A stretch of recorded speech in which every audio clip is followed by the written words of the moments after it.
Hello and welcome to our YouTube channel. My name is Yogesh Oda and today in this lecture we will discuss about the magnetic effect of current part 4. इससे पहले हमारे पास हम बात कर चुके हैं session 3 तक के अंदर, जिसके अंदर हमने बात की थी पाथ के ऊपर। कभी जब भी कोई चार्ज पार्टिकल मैग्नेटिक फील्ड के अंदर एंटर करता है तो उसके ऊपर एक फोर्स लगता है और वो फोर्स का फॉर्मूला क्या होता है? उस फोर्स का फॉर्मूला होता है q B B sine theta या q into B cross B होता है। और ये जो फोर्स होता है ये वेलोसिटी के भी परपेंडिकुलर होता है, मैग्नेटिक फील्ड के भी परपेंडिकुलर होता है। तो ऐसे में जो वर्क डन होता है वो क्या होता है? जीरो होता है। और चूंकि वर्क डन जीरो है तो चेंज इन काइनेटिक एनर्जी भी कितना होता है? इसके अंदर जीरो होता है। ठीक है, यहाँ तक हमने पढ़ लिया है। नेक्स्ट देखिए, अब हम आगे बात करें तो नेक्स्ट हमारे पास क्या आता है, इसी के अंदर ही कुछ न्यूमेरिकल्स आते हैं। तो क्या है, इसके अंदर कुछ अलग अलग केसेस हैं उसके लिए। तो क्या है, the path of the charge particle in different cases. Path of charge particle in different cases. जब एक चार्ज पार्टिकल, जब एक आवेश क्या होगा, चुंबकीय क्षेत्र में अलग अलग स्थिति में जब प्रवेश करेगा तो उसका जो पथ है वो कैसा होगा, उस बारे में हम यहाँ चर्चा करने जा रहे हैं। तो देखिए क्या होगा। तो सबसे पहले हम जो केस करने वाले हैं वो है केस 1। और केस 1 के अंदर क्या है, तो केस 1 के अंदर है जब थीटा बराबर क्या हो जाए? जीरो हो जाए। ओके, जब थीटा बराबर क्या हो जाए? जीरो हो जाए। या ये कह लीजिए कि V और B आपस में क्या हो जाए? पैरेलल हो जाए। मतलब कि जो हमारे पास जो मान लीजिए चुंबकीय क्षेत्र है इस तरफ, ठीक है, और चार्ज की जो वेलोसिटी है, आवेश का जो वेग है वो भी इसी तरफ है। तो ऐसे में हमारे पास थीटा कितना हो गया? जीरो। अब जब थीटा जीरो हो गया तो F बराबर होता है Q V B sine theta. Theta हमने रखा जीरो तो ये हो गया जीरो, मतलब बल लगा जीरो। तो जब बल जीरो है तो पथ कैसा होगा? पथ स्ट्रेट लाइन होगा या सरल रेखीय होगा। सरल रेखीय मतलब जैसा एंटर करा है, जैसा प्रवेश करा है वैसे का वैसा ही निकल जाएगा, पथ में कोई विचलन नहीं आएगा। अब आता है हमारे पास केस सेकंड। केस सेकंड क्या होगा हमारे पास? जब थीटा क्या है?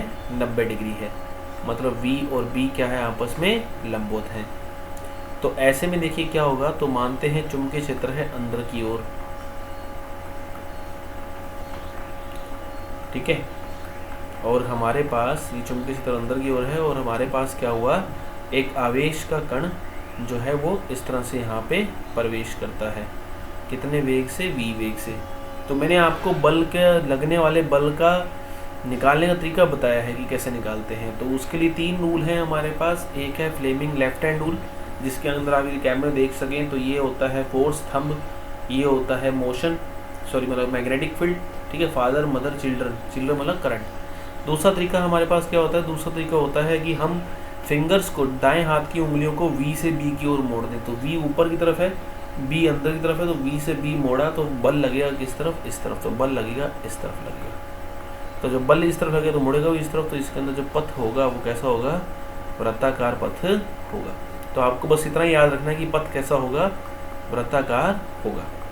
ठीक है, तो ये हमारे पास चुंबकीय क्षेत्र है, वो पथ कैसे? वृत्ताकार। अब तो ये देखिए पथ आ गया ऐसा। अब इसके अंदर आपको एक चीज़ याद रखनी है, क्या वो आपको बताता हूँ कि देखिए कि यदि हमारे पास Q बराबर पॉजिटिव है, देखो यहाँ कैसा था? पॉजिटिव चार्ज था।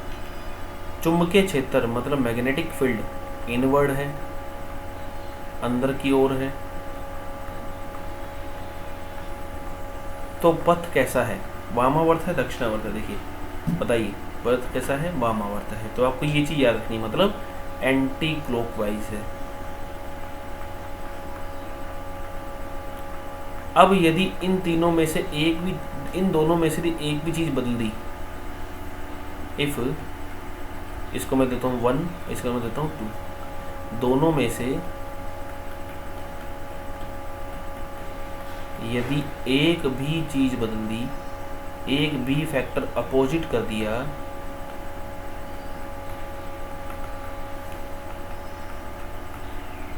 तो पथ विपरीत हो जाएगा। और यदि दोनों को बदल दिया और दोनों को चेंज करने पर पथ क्या रहेगा, सेम रहेगा, जो पाथ है वो सेम रहेगा। क्या मतलब है, देखो कि सपोज करो आप Q को नेगेटिव कर दो, मैग्नेटिक फील्ड अभी भी अंदर का अंदर ही है, तो पथ कैसा रहेगा, पथ क्लॉकवाइज हो जाएगा। आप कोई भी एक लाइन याद रख लो। चलो और करते हैं, Q को हमने कर दिया नेगेटिव और मैग्नेटिक फील्ड को हमने कर दिया आउटवर्ड, तो दोनों चीज़ें चेंज कर दी, तो अभी भी क्या रहेगा, अभी भी एंटी क्लॉकवाइज ही रहेगा। अब और रखते हैं, Q को रखा हमने पॉजिटिव और मैग्नेटिक फील्ड को हमने रखा आउटवर्ड, पहले इनवर्ड था अब आउटवर्ड था, इस केस से कंपेयर कर रहा हूँ। तो पहले एंटी क्लॉकवाइज था, एक चीज़ बदली है, तो अब क्या हो जाएगा, अब हो जाएगा क्लॉकवाइज। ठीक है, तो यदि कोई भी एक चीज़ बदल दी आपने तो पथ कैसा होगा, वृत्ताकार हो जाएगा। नेक्स्ट आता है हमारे पास, तो ये तो था हमारे पास कि पथ वृत्ताकार होगा। अब ये जो बल है ये किसकी तरह काम, कितना काम करेगा ये देखते हैं। तो F का फॉर्मूला था QVB साइन थीटा, थीटा बराबर हो चुका है 90, तो F बराबर कितना आएगा, QVB आएगा। और ये फोर्स कैसा है, ये बल कैसा है, तो ये बल मैक्सिमम है, अधिकतम बल है ये हमारे पास। ठीक है, अधिकतम बल लग रहा है। ठीक सर, अब ये बल किसकी तरह काम करेगा, तो देखो सेंटर की तरफ काम कर रहा है, तो काम किसकी तरह करेगा, वर्क एज सेंट्रीपिटल फोर्स। ठीक है, वर्क एज सेंट्रीपिटल फोर्स, अभी केंद्रीय बल की तरह कार्य करेगा। तो अब केंद्रीय बल की तरह कार्य करेगा, ये चीज हमें याद रखनी है। अब आइए इसको कैसे करते हैं, आइए देखो। तो अब हमें क्या करना है, अलग अलग चीजें निकालनी है। तो सबसे पहले हम निकालते हैं रेडियस ऑफ सर्कुलर पाथ। ठीक है, रेडियस ऑफ सर्कुलर पाथ, देखिए क्या आएगा, तो ये आएगा हमारे पास वृत्ताकार पथ की त्रिज्या।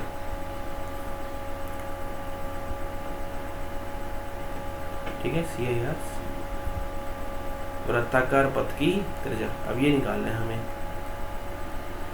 तो जब हमें वृत्ताकार पथ की त्रिज्या निकालना है तो ये ध्यान दीजिए कि यहाँ जो फोर्स काम करेगा QVB, वो किसकी तरह काम करेगा, अभी केंद्रीय बल mg² बटे r की तरह काम करेगा। तो ऐसे में क्या होगा, तो r कितना आएगा, r आएगा mv/qb। लेकिन हर बार ये सूत्र काम आए ये जरूरी नहीं है। क्यों जरूरी नहीं है, तो सुने, R का सूत्र क्या है, R का सूत्र है mv/qb। अब mv क्या होता है, P होता है, संवेग होता है, तो ये भी आ सकता है। अब P बराबर क्या आता है, √2m/ke गतिज ऊर्जा, ये भी आ सकता है। और क्या आ सकता है, और आ सकता है √2m/qv। जब एक Q आवेश को V विभव देंगे तो उसके अंदर जो गति ऊर्जा आएगी वो QV आ जाएगी। ठीक है, ये सारे फॉर्मूले ही R के हैं। अब डिपेंड करता है कब कौन सी चीज़ लगानी है। यहाँ M क्या है, M है मास, मतलब द्रव्यमान। इसके ऊपर न्यूमेरिकल करेंगे आपको तो बहुत अच्छे समझ आ जाएगा। V क्या है, वेग या वेलोसिटी या चाल, जो मर्जी आप बोल दीजिए। ठीक है, P क्या है, यहाँ पर P है मोमेंटम, मतलब संवेग। ठीक है, और ये वाला जो V है, मैंने ये जो अलग से लिखा है, ये वाला V क्या है, ये वाला V है पोटेंशियल। पोटेंशियल मतलब क्या है, पोटेंशियल मतलब है विभव। ठीक, चलिए अब है क्या, तो सुने, देखिए हमारे पास R क्या है, सुने। तो R देखिए हमारे पास कितना है, तो R का फॉर्मूला है हमारे पास mv/qv। और क्या आता है, देखिए और आता है आवर्तकाल, जिसे हम क्या कहते हैं, जिसे हम टाइम पीरियड कहते हैं। अब टाइम पीरियड क्या होता है, तो टाइम पीरियड होता है डिस्टेंस अपॉन स्पीड, दूरी बटे चाल। तो एक चक्कर में कितनी डिस्टेंस चलेगा, 2πr कितनी चाल से चलेगा, v से। पिछले वाले फॉर्मूले से जब हम r का मान यहाँ रखेंगे तो t का मान कितना आएगा, t का मान आएगा 2πm/qb, ये याद रखना है। आवर्तकाल के बाद क्या आता है, आवर्ती आती है, फ्रीक्वेंसी आती है। तो आवर्ती जब आती है तो आवर्ती का सूत्र क्या आएगा, तो आवर्ती का सूत्र आएगा F बराबर QB/2πm, क्योंकि हमें पता है कि आवर्ती क्या होती है, 1/t होती है। फिर इसके बाद आता है एंगुलर वेलोसिटी। एंगुलर वेलोसिटी मतलब क्या होता है? एंगुलर वेलोसिटी मतलब होता है कोणीय वेग, ओमेगा। तो ओमेगा का सूत्र होता है 2πf। तो जब आप 2πf करोगे तो कितना आएगा? वो आएगा qb/m। तो ये तीनों चारों सूत्र हैं जो आपको याद रखने हैं, काम आएंगे आपके। ये कैसे काम आएंगे अभी हम इसको समझेंगे, ठीक है। सो देखो कैसे। एक बात आप ध्यान दो कि यहाँ जो आवर्तकाल है ये वेग पर निर्भर नहीं करता, v पर निर्भर नहीं करता। अब तुम कहोगे सर इसमें क्या खास बात है? वो तो हमें सूत्र से दिखाई दे रहा है। वो खास बात इसलिए है कि सपोज करो आप एक साइकिल चला रहे हो, ठीक है, और साइकिल का जो पिन है, जो हवा भरने वाला पिन है, वो भी साथ साथ चक्कर लगा रहा है। अब मैंने आपको कहा कि बेटा साइकिल स्पीड तेज कर दो, तो साइकिल स्पीड तेज करने पर आवर्तकाल में क्या प्रभाव पड़ेगा? सोचो। पहले एक धीरे धीरे चक्कर लगा रहा था, कैमरे में देखिए ना, धीरे चक्कर, अब तेज तेज चक्कर लगा रहा है। तेज तेज चक्कर लगाएगा तो आवर्तकाल क्या हो जाएगा? कम हो जाएगा। आवर्तकाल क्या हो जाएगा? कम हो जाएगा। तो इसलिए आवर्तकाल निर्भर नहीं करता है, ठीक है। तो जबकि यहाँ क्या है? देखो वहाँ तो कम हो गया, यहाँ क्या है? यहाँ v पर निर्भर नहीं करता। क्यों नहीं करता? क्योंकि यहाँ पर r जो है वो समानुपाती है किसके? v के। r v के प्रोपोर्शनल है। देखिए r v के प्रोपोर्शनल कहाँ है? तो r v के प्रोपोर्शनल इस फॉर्मूले से है। तो ऐसे में क्या होगा? यदि r v के प्रोपोर्शनल है तो क्या होगा? जैसे जैसे v बढ़ेगा वैसे वैसे रेडियस भी बढ़ जाएगा। मतलब क्या होगा? वेग बढ़ने पर त्रिज्या भी बढ़ जाएगी, जिससे टाइम क्या रहेगा? सेम रहने वाला है, ठीक है। तो ये छोटे मोटे क्वेश्चंस हैं जो हमें याद रखने। अब इस आगे क्वेश्चंस को करने से पहले आपको एक टेबल बता दूं जो आपके काम आएगी। हालांकि मैंने पहले भी आपको बताई हुई, पर एक बार फिर से बता देता हूँ। हमारे पास कितने तरह के पार्टिकल हैं? Alpha, electron, proton, electron, proton, alpha, deuteron और न्यूट्रॉन। ये 5 पार्टिकल हैं हमारे पास जो हमारे अभी न्यूमेरिकल्स में काम में आएंगे, ठीक है।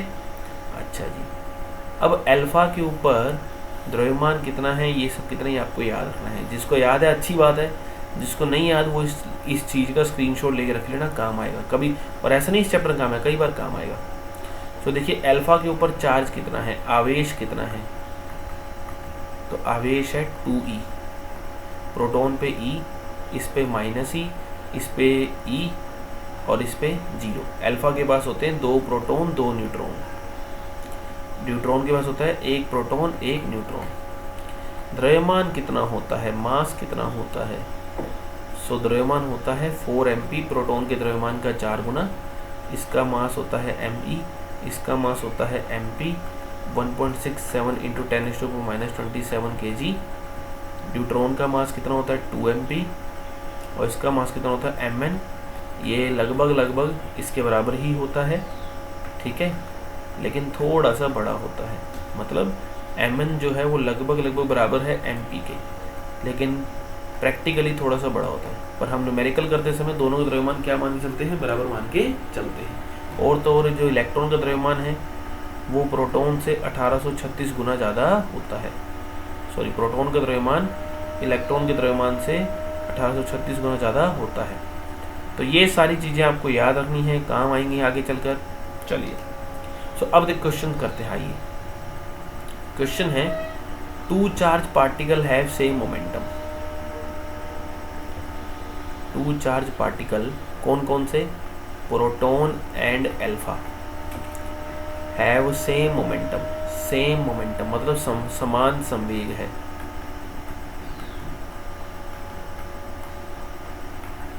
ठीक है। तब उनका रेडियस का रेशियो क्या होगा,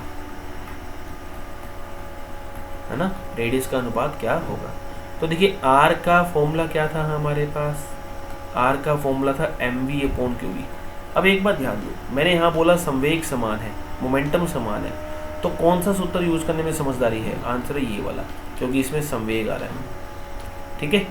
तो हमारे पास r का फॉर्मूला क्या हो जाएगा? p/qb। तो अब r1 जब r2 आप करेंगे तो रेशो में p कट जाएगा, b भी कट जाएगा, क्योंकि मैग्नेटिक फील्ड भी क्या है? सेम है। पूरी लैंग्वेज में बता देता हूँ कि दो आवेश कण प्रोटॉन व अल्फा एक समान चुंबकीय क्षेत्र में लंबवत प्रवेश करते हैं तथा समान संवेग से प्रवेश करते हैं, तो उनका रेडियस का अनुपात क्या होगा? Two charge particle alpha and proton enters in a perpendicular magnetic field with the same momentum, what will be the ratio of the radius. So ऐसे में जब हमें रेशियो निकालना होगा किसका, रेडियस का रेशियो जब हम निकालना हो तो P से B कट जाएगा, B से B कट जाएगा, तो आ जाएगा Q2/Q1। अब Q2 मतलब क्या है, सपोज कीजिए आपको निकालना है प्रोटॉन अपॉन अल्फा, है ना, तो Q2/Q1 में क्या आएगा, Q2/Q1 आएगा Q alpha upon Q proton. अब Q अल्फा कितना है, देखिए Q अल्फा है हमारे पास 2E, ठीक है, तो ये आ जाएगा 2E, और ये कितना है E, तो आ जाएगा 2/1। लो जी आंसर आ गया। बस ऐसे ही क्वेश्चन आपको मिलेंगे करने को, ठीक है। एक और करते हैं कि यदि काइनेटिक एनर्जी सेम हो, तो पिछली बार क्या सेम था, मोमेंटम संवेग था, तब प्रोटॉन अपॉन अल्फा की रेशियो क्या होगा, और ये बोला गया है कि बी भी क्या है, सेम है, और ये बोला गया है कि कैसे एंटर कर रहे हैं, लंबवत प्रवेश कर रहे हैं। तो इसका आंसर जो है आप मुझे देंगे कमेंट सेक्शन के अंदर, ठीक है। नेक्स्ट चलिए अब हम आगे बात करते हैं कि एक इलेक्ट्रॉन एंड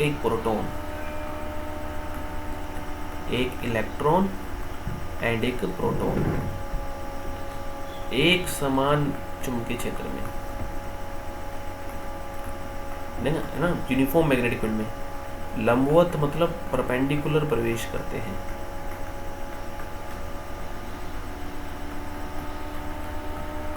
तब क्या बताना है आपको, तब बताना है which charge particle will have more curve, ठीक है, किस आवेश कण का पथ ज्यादा कर्व का होगा, ज्यादा कर्वेचर का होगा। अब देखो इसमें बच्चे को कंफ्यूजन क्या होता है वो सुनो, कि मैंने ये क्वेश्चन क्यों कराया। आसान है वैसे आपके लिए, कोई इससे बड़ा क्वेश्चन नहीं है आंसर। देखो एक तो होता है कि मैंने ऐसे बनाया, और एक होता है मैंने इतना बड़ा बनाया, एक होता है इतना बड़ा। तो एक बार ध्यान दो, जितनी ज़्यादा रेडियस छोटी है उतना ज़्यादा कर्वेचर बड़ा है। कर्वेचर मतलब मुड़ा हुआ, देखो यहाँ रेडियस कम ज़्यादा है तो कर्वेचर कम है, तो रेडियस ज़्यादा होना मतलब कर्वेचर कम होना। पहली बात तो ये आप ध्यान में होनी चाहिए। बच्चों की इसी चीज़ में ही गलती करते हैं। तब आर का सूत्र क्या है, आर का सूत्र है mv/qb। दोनों का v भी सेम, ठीक है, एक समान प्रवेश से वेग से कर रहे हैं, एक समान वेग से, वेलोसिटी सेम, जब नहीं बोलेगा तब तक वेलोसिटी माननी से, तो v भी सेम है, b भी सेम है, q भी सेम है, तो r किसके प्रोपोर्शनल हो गया, r प्रोपोर्शनल हो गया m के, r m पर निर्भर करेगा। अब r का क्या सीन है, r m पर निर्भर करेगा, तो r1/r2 इक्वल टू m1/m2, मतलब r m के प्रोपोर्शनल है। तो r यदि m के प्रोपोर्शनल है तो me और mp में ज़्यादा कौन है, mp ज़्यादा है, तो re और rp में ज़्यादा कौन होगा, rp ज़्यादा, जिसका द्रव्यमान ज़्यादा उसकी त्रिज्या ज़्यादा। लेकिन कर्व ज़्यादा किसका होगा, इलेक्ट्रॉन का, क्योंकि जिसकी त्रिज्या कम है उसका कर्व ज़्यादा होगा। तो इलेक्ट्रॉन का पथ ज़्यादा कर्व का होगा, ठीक है। एक और करते हैं, यदि समान संवेग होता, इफ मोमेंटम सेम होता,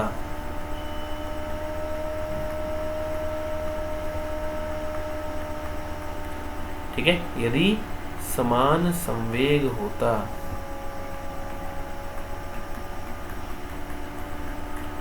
तब किसका पथ ज्यादा कर्वेचर का होता। तो देखिए r1/r2 जब हम करते तो इस बार r1 का फॉर्मूला हमारे पास क्या है, mv/qb है, तो mv को हमने दिया p/qb। अब देखा जाए तो दोनों का p भी सेम है, दोनों का q भी सेम है, दोनों का b भी सेम है, तो ऐसे में दोनों की r1 भी क्या होगी, बराबर होगी, मतलब दोनों का कर्व क्या होगा, समान होगा, दोनों का कर्वेचर समान होगा, ठीक है। चलिए, तो ये हमारे पास छोटे मोटे क्वेश्चंस थे, और भी क्वेश्चन हम आने वाले कुछ सेशन के अंदर करने वाले हैं। चलिए, तो नेक्स्ट आता है अब क्या, अब देखो हमने 2 केस कर लिए, नेक्स्ट आता है तीसरा केस। तीसरा केस क्या है कि जब किसी पर्टिकुलर कोण पर, किसी थीटा डिग्री एंगल पर प्रवेश करेगा। जब थीटा 0 से बड़ा हो, 0 की हम चर्चा कर चुके, 90 से छोटा हो, तो ऐसे में क्या होगा? देखो यहाँ ये मैग्नेटिक फील्ड है B, और यहाँ आवेश पार्टिकल हमारे पास थीटा डिग्री कोण से क्या हुआ? प्रवेश करता है। सो आवेश कण थीटा डिग्री कोण से V वेग से प्रवेश करता है। तो ऐसे में इसके दो घटक होंगे, एक होगा V कोस थीटा और एक होगा V साइन थीटा। अब V कोस थीटा को कहा जाता है V पैरेलल या V समांतर। क्यों? क्योंकि इसकी दिशा समांतर है किसके? वेग के। और V साइन थीटा को कहा जाता है V परपेंडिकुलर। ठीक है, क्यों? क्योंकि इसकी दिशा भी समांतर है।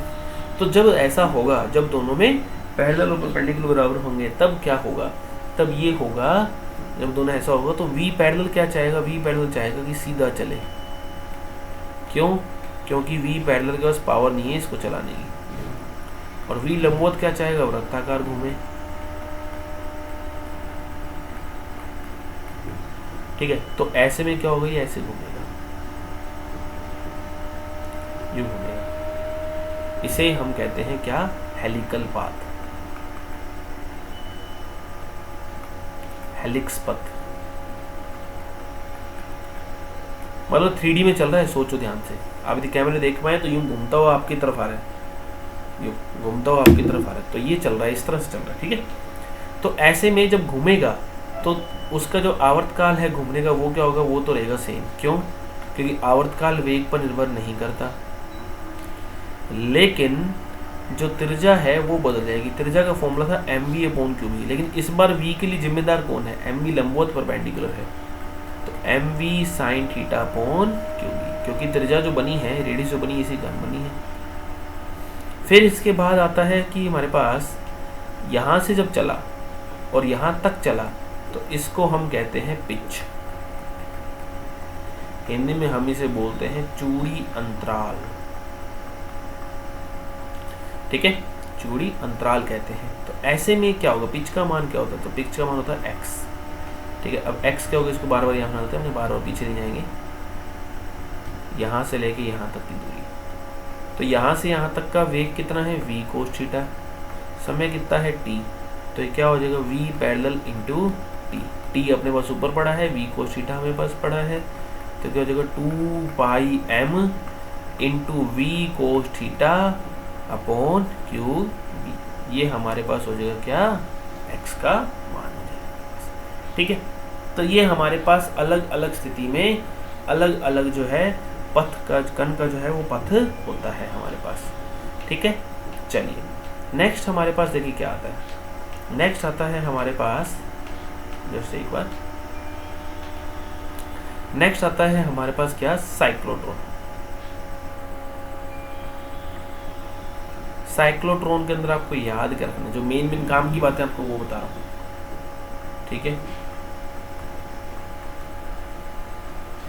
इसके अंदर दो चीजें होती हैं, एक E होता है और एक B होता है, दोनों लगे होते हैं। E का काम क्या है? वेग को बढ़ाना, क्योंकि B के पास पावर नहीं है। वेग को बढ़ाना, या आसान भाषा में कहा जाए टू इंक्रीज द स्पीड।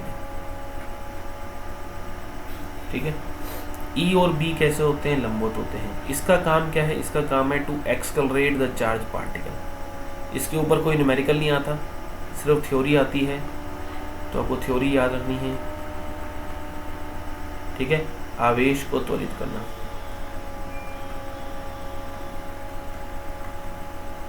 होता क्या है इसके अंदर? इसमें ये होता है कि दो लोहे की डीज होती हैं, इस तरह से लोहे की डीज है, यहाँ चुंबकीय क्षेत्र लगा होता है और यहाँ एक आवेश होता है और ये यूं घूमता है। बस इतना सही आपको याद रखेंगे, ज़्यादा कुछ खास काम करने के लिए। तो घूमने के इसका आवर्तकाल क्या होता है? आवर्तकाल वही है जो पहले वाला है, 2πm/qb। त्रिज्या का सूत्र क्या होता है? त्रिज्या सूत्र होता है mv/qb। अब जैसे जैसे क्या होगा? v बढ़ता जाएगा, जैसे जैसे v बढ़ता जाएगा वैसे वैसे क्या होगा? r भी बढ़ता जाएगा। तो इसलिए लाइनें मैंने अलग दिखाई है, वही घूम रहा है ना, ये अलग अलग इसकी त्रिज्या है। और जब v बढ़ जाएगा, बोल जाए, तो हम इसे बाहर निकाल लेंगे। इसकी कुछ लिमिट है, सीमाएं हैं। क्या क्या सीमाएं हैं वो बात करते हैं हम। तो देखिए सीमाएं क्या क्या है, लिमिट क्या क्या है। तो इसकी लिमिट है, पहली लिमिट है कि ये सिर्फ पॉजिटिव चार्ज को ही कर सकता है, पॉजिटिव चार्ज के लिए काम आता है। क्यों? क्योंकि वो भारी होता है, हल्का बहुत ज़्यादा जल्दी गति पकड़ लेता है। ये सही है, नेगेटिव के लिए नहीं। दूसरा, न्यूट्रॉन पर काम नहीं करता या अनावेशित कणों पर काम नहीं करता। क्यों नहीं काम करता? क्योंकि अनावेशित कण या चार्जलेस पार्टिकल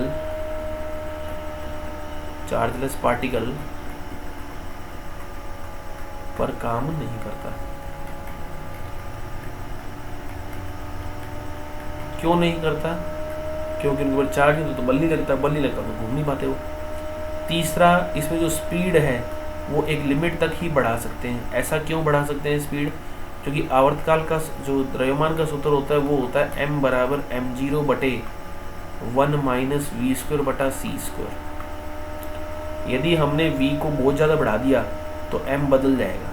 अभी जैसे हम लोग चलते हैं तो हमारे लिए क्या है, हमारे लिए v बहुत छोटा होता है c से, इसलिए वी स्क्वायर बटा सी स्क्वायर 1 से बहुत ज़्यादा छोटा होता है। तो इसलिए m और m0 बराबर रहते हैं। m0 क्या होता है? m0 होता है विराम द्रव्यमान, मतलब रेस्ट मास, जब रुका हुआ था तब द्रव्यमान। और m क्या होता है? स्पीड पर, चलने पर। तो नेगेटिव चार्ज पार्टिकल बहुत हल्का तो बहुत जल्दी ज़्यादा स्पीड पकड़ लेते हैं, तो उनका द्रव्यमान बदल जाता है। तो द्रव्यमान बदलने पे क्या होता है? द्रव्यमान बदलने पे ये आवर्तकाल बदल जाता है, फिर सारा सिस्टम खराब हो जाता है। आपको इतना ही याद रखना, इतना ही काम आने वाला है। तो हमारे लिए तो बस ये दो फॉर्मूले 2-4 याद रखने। तो ये इसकी 3 लिमिटेशन है जो हम इसको याद रखनी है। नेक्स्ट क्या आता है? नेक्स्ट आता है लोरेंज फोर्स,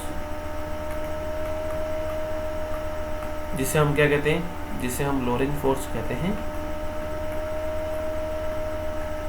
क्या होता है कि जब एक चार्ज पार्टिकल पर इलेक्ट्रिक फील्ड भी लगा हो, मैग्नेटिक फील्ड भी लगा हो, दोनों लगे होते हैं, तब उस स्थिति में जो बल होता है वो क्या होता है? लोरेंज फोर्स कहलाता है, लोरेंज बल कहलाता है। ठीक है, मतलब इलेक्ट्रिक फील्ड भी है, चुंबकीय क्षेत्र भी है, विद्युत क्षेत्र, दोनों काम कर रहे हैं। तो ऐसे में ये होता है, यदि F को 0 करना है, बल को 0 करना है, तो बल को 0 करने के लिए QE वेक्टर बराबर क्या होना चाहिए? QE plus QE into V cross B बराबर क्या होना चाहिए? 0 होना चाहिए। Q से Q क्या हो जाएगा? कट जाएगा। तो E बराबर क्या होना चाहिए? Minus into V cross B होना चाहिए। आपको पता हो तो A क्रॉस B जो होता है वो होता है माइनस B क्रॉस A। तो जब ये माइनस अंदर जाएगा तो E बराबर क्या आ जाएगा? V क्रॉस B आ जाएगा। तो E बराबर क्या आ जाएगा हमारे पास? B क्रॉस B आ जाएगा। ठीक है, तो E बराबर आ जाएगा हमारे पास B क्रॉस V आ जाएगा। ये लोरेंज फोर्स के, लोरेंज बल के 0 होने के लिए स्थिति है। इम्पोर्टेंट है, याद रखिए। यदि अदिश रूप में देखा जाए, ये तो सदिश रूप में था, अदिश रूप में देखा जाए तो क्या होगा? अदिश रूप के अंदर E बराबर क्या होगा? BV होगा, और तीनों एक दूसरे के क्या होंगे? लंबवत होंगे। कैसे लंबवत होंगे तो उसको हम समझते हैं। देखो, माना चुंबकीय क्षेत्र है अंदर, ठीक है, चुंबकीय क्षेत्र है अंदर की ओर।